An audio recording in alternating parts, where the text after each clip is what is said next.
We are just strangers. We're aliens. We're pilgrims. We're passing through. This is not our home. Our home is in another place. It's in another world, literally.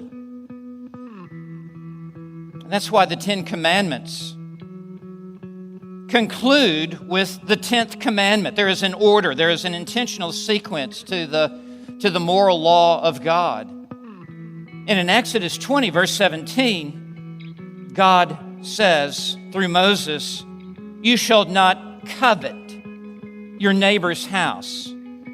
You shall not covet your neighbor's wife, or his male servant, or his female servant, or his ox, or his donkey, or anything that belongs to your neighbor." I mean, you cannot let your heart become a hotbed of desire for that which you do not have, but that you see that someone else has. You may not covet. So though it is not directly stated here, what is clearly implied, if we are not to love this, then we must love this. If we are not to love the world, nor the things in the world, if we are not to love the system, then we must love God, and we must love Christ. And the greatest defense to guarding our hearts from loving the world and the things that are in the world and living for these things is that we love God. And a greater love for God displaces a love for the world. It's just like the more we fear God, the less we fear man. And the more we love God, the less we love this world. And so if we love God, there will be a decreasing love for this world. But this is very important in our pursuit of sanctification.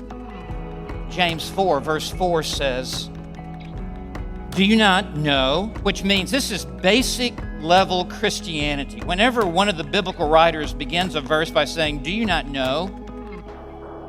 that is a way of saying this is Christianity 101. Everyone knows this. Do you not know?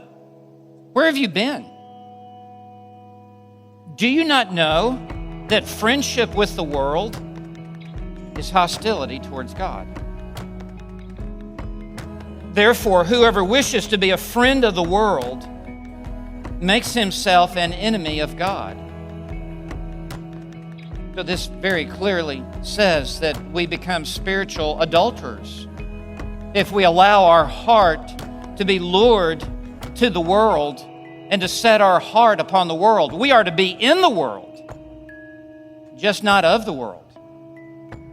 And there's no remedy for just removing ourselves from the world and to withdraw to a cul-de-sac someplace. No, we are to go into the world. We are to carry the gospel into the world. We are to invade the world as light would shine into the darkness. We are to go into the highways and the byways and compel people to come to Christ and urge them to come to Christ. We are to shout it from the housetops. We're not to hide in a cave.